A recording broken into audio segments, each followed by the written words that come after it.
Hello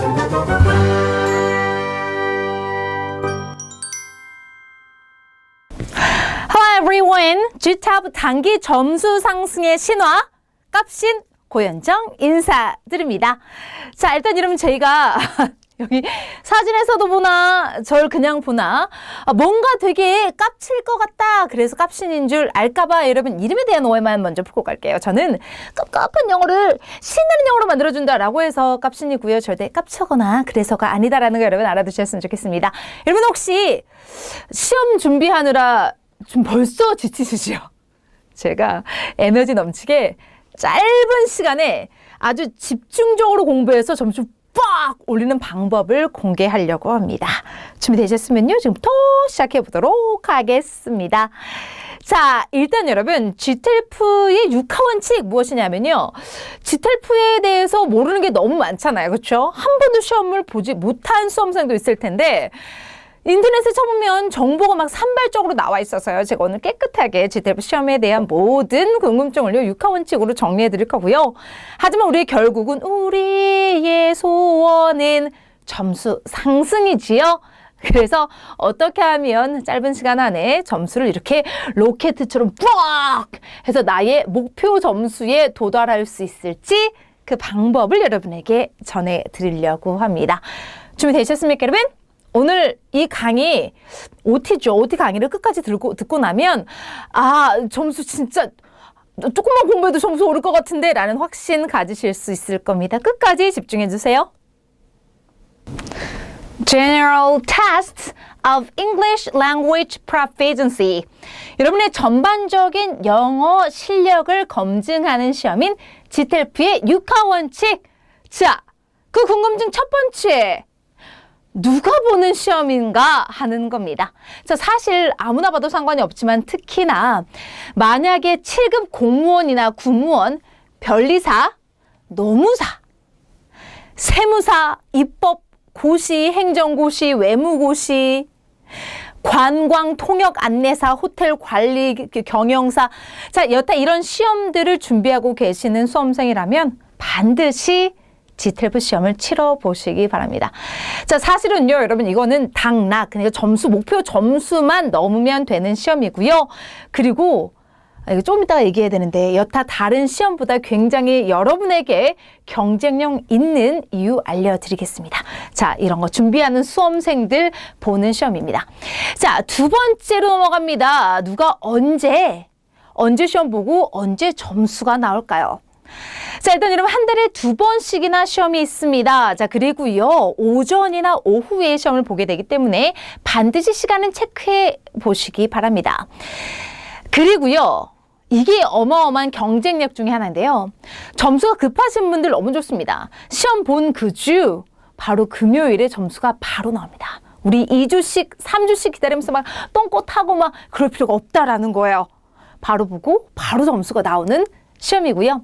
세 번째 시험을 어디서 보느냐라는 질문이 있습니다. 자, 시험은요. 한 달에 2번, 그러니까 서울에서는 2번씩 시험이 있고요. 각 지방에서는 1번씩 시험이 있습니다. 그러니까 여러분이 살고 있는 그 지방에 시험이 있는지 확인을 하시고요. GTALF 홈페이지에서.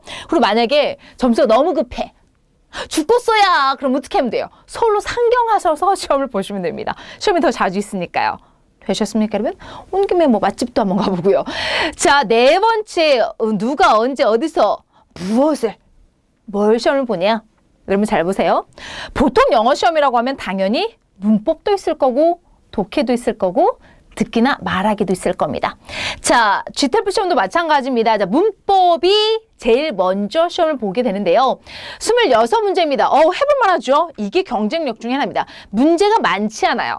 대신 시험 시간도 짧습니다.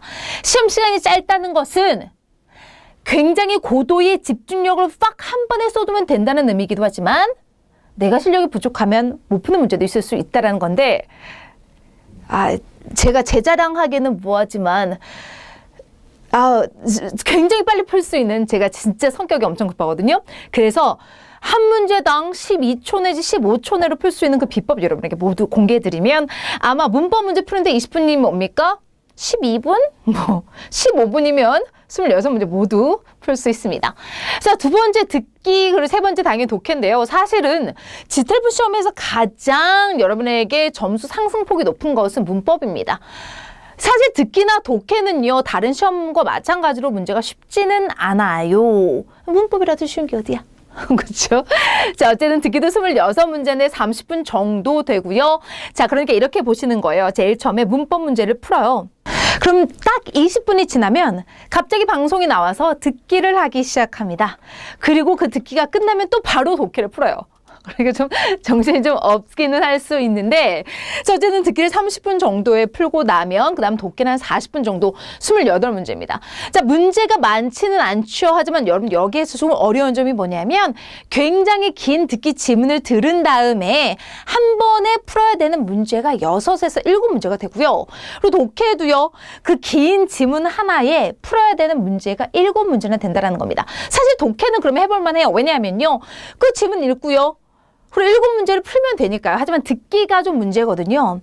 그 모든 정보를 내가 기억해야 되고요. 그리고 가장 어려운 점의 하나는 문제지에 문제가 써져 있지 않다라는 겁니다. 문제까지 들어야 된다는 점. 그래서 여러분이 가지고 있는 실력을 최대한 끌 수 있는 방법도, 듣기의 점수 상승 비법도 알려드리도록 합니다. 자, 어쨌든 시험이 이렇게 구성이 되어 있고요. 자, 왜 하필 GTLP 시험일까요? 다른 시험도 많잖아요. 그렇죠? 변리사를 준비하거나 뭐 노무사를 준비하든 7급 공무원을 준비하든 이거는 자격 시험이기 때문에 사실은 GTLP 말고 여타 다른 시험을 봐도 됩니다. 하지만 여러분, 만약에 여러분이 시간이 별로 없고 영어를 그렇게 잘하지 않고 그리고 영어를 그렇게 좋아하지 않아요. 근데 점수는 필요해요. 그러면 GTLP는 굉장히 경쟁력이 있습니다. 자, 왜냐하면요, 문법에서는요, 나올 게 정해져 있고요, 좀 좁습니다. GTLP 시험이 뭐냐? proficiency. 그러니까 여러분의 능력을 보려는 겁니다. 일상생활에서 여러분이 말하고 쓸 수 있는 거를 보려는 것이기 때문에 그렇게 지엽적이고 어렵고 힘든 것들이 나오는 것이 아니라 기본적인 문법 소양만을 묻는 문제들이 나옵니다. 되셨습니까, 여러분? 그러니까 문법이 공부해야 될 게 많지 않아도 점수가 가장 많이 올라요. 그리고 듣기, 아까 얘기했던 것처럼 듣기는 여타 다른 시험도 똑같습니다. 그렇게 쉽지 않아요.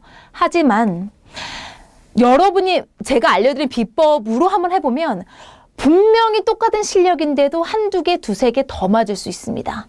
그리고요, 독해는요, 지문 하나로 풀어야 되는 문제가 7문제죠. 근데 그중에 2개가 어휘 문제고요. 어휘가 그렇게 치사하지 않습니다. 제가 사실 진짜 많은 시험을 봤었는데요. 어휘 문제는요, 정말 치사한 것들이 많이 나와요. 이 단어 알아야 돼? 이 단어 쓰여? 이런 것들이 문제로 나오는데 GTLP는 굉장히 합리적인 시험이라서 여러분이 평소에 씀직한 또는 써야 할, 알아야 할 단어들 위주로 나오기 때문에 굉장히 좋은 어휘들이 나온다는 거. 그래서 해볼만 하다라는 거고요. 그리고 독해도 여러분 일상생활에서 많이 접하는 어떤 사람의 일대기라던가 내가 어디 과학 잡지에서 읽었던 거라던가 뉴스에서 들어본 거라던가 자, 이런 좀 일상적인 것들이 많이 나오게 된다는 점. 자, 다시 한번 알려드립니다. 점수를 단기간에 가장 많이 올릴 수 있고요. 일단은 문법이 해볼만 합니다. 많이 공부할 필요 없어요. 이름은 얘기할 수 없지만 여타 다른 시험 1년씩, 2년씩 공부할 필요가 없는 시험이라는 겁니다. 단기간이요. 자, 그러면요, 어떻게, 이제 우리에게 남은 숙제는 이거거든요. 어떻게 공부해야 될까요? 자, 문법은 어떻게 공부해야 되고, 듣기는, 독해는 어떻게 공부해야 될까요? 결국 우리에게 주어진 과제는 이거잖아요. 그렇죠? 시간 얼마 없는데, 나 에너지도 이제 다 떨어져가고, 좀 늙었고, 그래서 열정도 별로 없는데 점수는 올리고 싶으시죠? 그러면 여러분 그 비법을 지금부터 소개해드립니다. 더 이상 영어 때문에 생고생하고 싶지 않다. 이제 진짜 영어 말고 다른 거 열심히 공부하고 싶다라고 생각하시는 분들 모두 집중해 주시기 바랍니다. 단기간에 약속드릴게요. 단기간에 점수 상승할 수 있어요. 자, 일단 여러분 문법부터 공부하는 방법 알려드릴게요. 자, 문법은 요겁니다. 시험에 나올 것이 뻔합니다. 그래서 그것만 공부하시면 됩니다. 자, 사실요, 다른 시험하고 자꾸 비교를 하게 되는데 여러분이 뭐 공무원 시험을 보시든 뭐 토익이든 토플을 보시든 어디서 문법 문제가 나올지 모르기 때문에 모든 것을 공부하고 있죠. 하지만 여러분 GTLP에서 문법은 기본적인 소양만 여러분이 일상생활에서 그것도 쓰임직한 문법만 나온다고 했잖아요. 자, 예를 들면 이런 겁니다. 가장 많이 나오는 1위가 바로 시제입니다. 여러분 이름 듣자마자 해볼 만한 생각 들지 않으세요? 그렇죠. 그리고 시제라는 것은요 결국 동사의 모양이 결정하는 거잖아요. 그러니까 여러분 만약에 빈칸 그리고 보기가 동사의 모양, 시제에 관련된 문제라면 자 어디를 봐야 된다가 있겠죠. 여러분 힌트 단어가 있을 겁니다. 그걸 찾는 연습을 해보자는 거죠. 자 문제가요 이렇게 길게 나올 겁니다. 길게. 지문이 이렇게 길어요. 그리고 이런 빈칸이 여기 있습니다. 그러면 여러분 처음부터 읽을까요? 아니라는 겁니다. 우리에게 필요한 부분만 읽으면 된다라는 겁니다. 자, 그 필요한 부분이 어떤 부분인지는요, 수업 시간에 공개를 하도록 하고요. 그리고 동사의 모양에 따른 이 힌트 단어를 찾는 방법도 여러분에게 알려드립니다. 그러고 나면요. 자, 제가 얘기했죠. 시험 문제가 시제에서 가장 많이 나와요. 정말 많이 나오거든요. 그러면 반 이상 맞추실 수 있습니다. 뭘 연습하면 동사의 모양과 힌트 단어를 연결시키는 연습. 그러니까 여러분의 개인적인 노력이 필요한 건 딱 이거 하나입니다. 동사의 모양. 외우실 수 있겠나요? 현재형은 s가 붙는다. 과거형은 ed가 붙는다. 미래 진행형은 will be ing다. 이런 거 좀 외우실 수 있겠죠. 그렇죠? 연습을 통해서 충분히 극복이 가능한 겁니다. 시제. 뭐 두 번째 많이 나오는 것이 가정법이라는 거거든요. 사실 여러분 학교 다닐 때 가정법 얼마나 어렵게 배웠어요. 그렇죠? 가정법 과거 완료 하면서 되게 어렵게 배웠는데 사실 이걸 여러분 항상 중요한 것은요. 친근하게 한번 접근을 해보자는 겁니다. 여러분 평소에 이런 말 많이 하시죠? 나 진짜 키가 조금만 컸으면 나 진짜 하는 건데. 또는 나 진짜 500원만 있으면 인형 뽑는 건데. 여러분 한 번만 더 찝어 올리면 내가 인형이 올라올 것 같은 거야. 내 수중에 1,000원이 없는 거죠. 그래서 1,000원만 있으면. 이런 생각 해보셨죠? 이 모든 여러분의 가정하는 상황이 가정법인데요.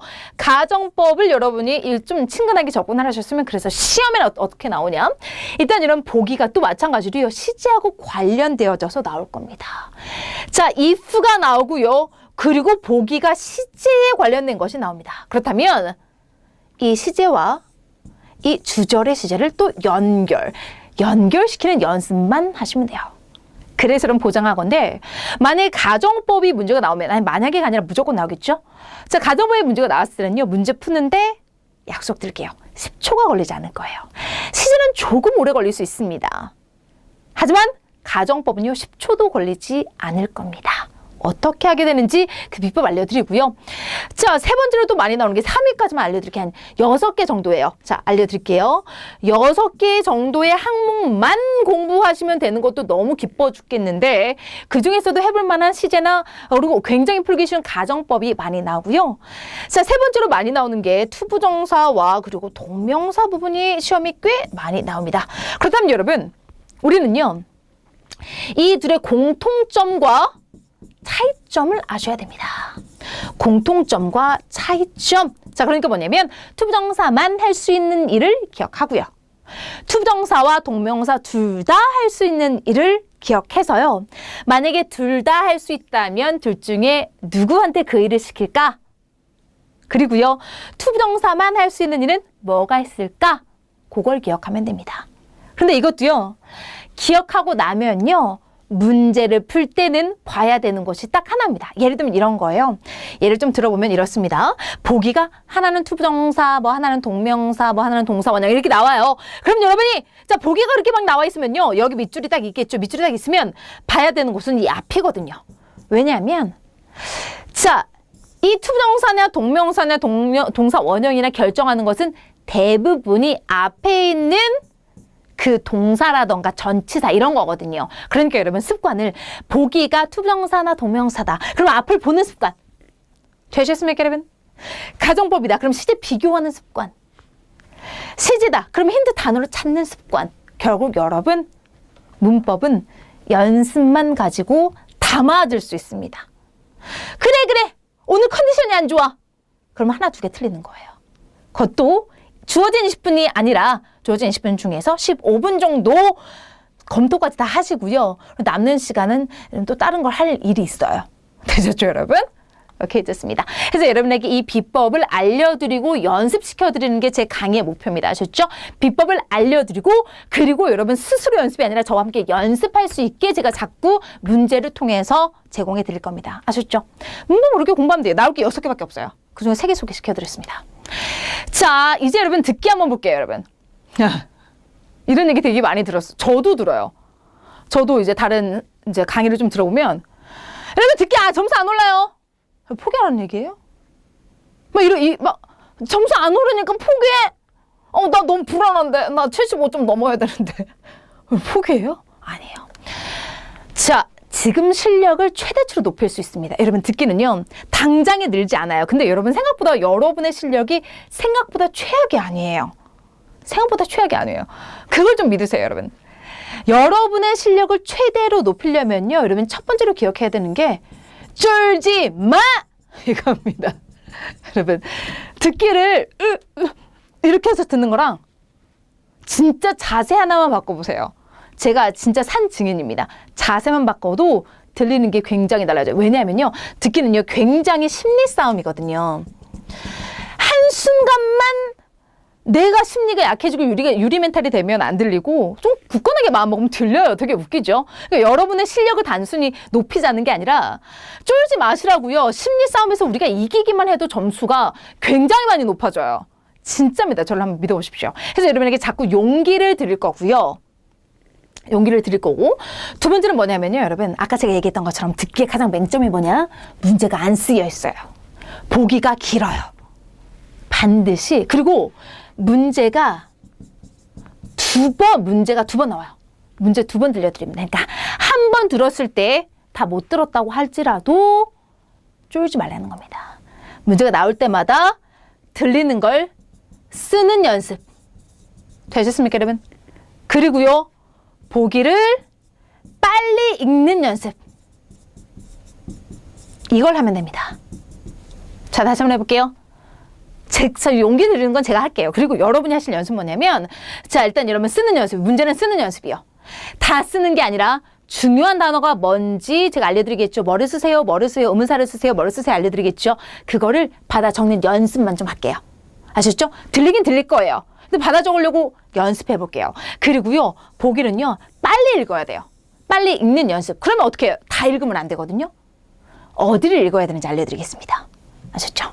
듣기는 이렇게 해야 돼요. 자, 독해는 어떻게? 단어를 외워도 독해가 안 되니까 포기해! 안 되죠. 여러분 단어 좀 몰라도 독해 풀 수 있다는 거 여러분 알고 계세요?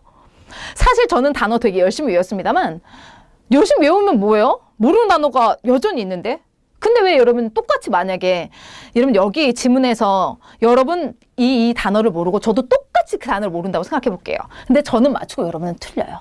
그 이유가 뭘까요? 여러분은 단어에 너무 의지해요. 내가 단어를 많이 알아야 독해를 잘할 수 있다고 생각합니다. 왜?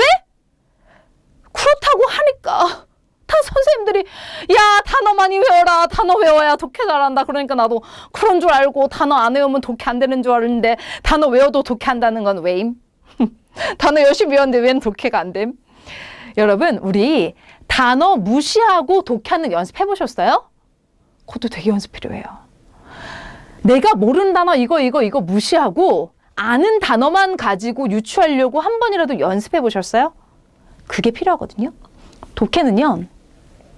단어는 외울게요. 모르는 단어 없는 게 좋긴 하니까. 하지만 모르는 단어를 무시하고 독해하는 방법을 알려드리겠다는 겁니다. 다시 한번 모르는 단어를 건너뛰고도 내용 파악하는 방법을 알려드리겠다는 거고요. 그리고 여러분 제가 얘기했죠. 지문 하나에 문제가 하나, 둘, 셋, 넷, 다섯, 여섯, 7개예요. 근데 6, 7번은요. 어휘 문제거든요. 어휘 문제. 어휘 문제는 사실 문제를 미리 안 읽어도 되고요. 이 5문제를 푸는데 사실 이게 되게 좋은 게 뭐냐면 이거 다 읽고 한 문제만 풀어야 되면 얼마나 효율성이 떨어져. 내가 억울한 거야. 나 이거 진짜 열심히 읽었는데 한 문제밖에 못 푸는 것보다 사실 여기 이거 다 읽고 5문제나 풀 수 있는 게 좋아요. 근데 여러분 단점은 또 뭐냐? 문제가 너무 많아서 어떻게 해야 되는지 잘 보세요. 이것도 마찬가지로요. 아 이거 지금 이 시간에 얘기해줘도 되나? 아 이거 왔다리 갔다리 전법. 왔다리 갔다리. 뭐냐면요. 지문을 읽으면서 끊임없이 문제를 계속 확인하셔야 돼요.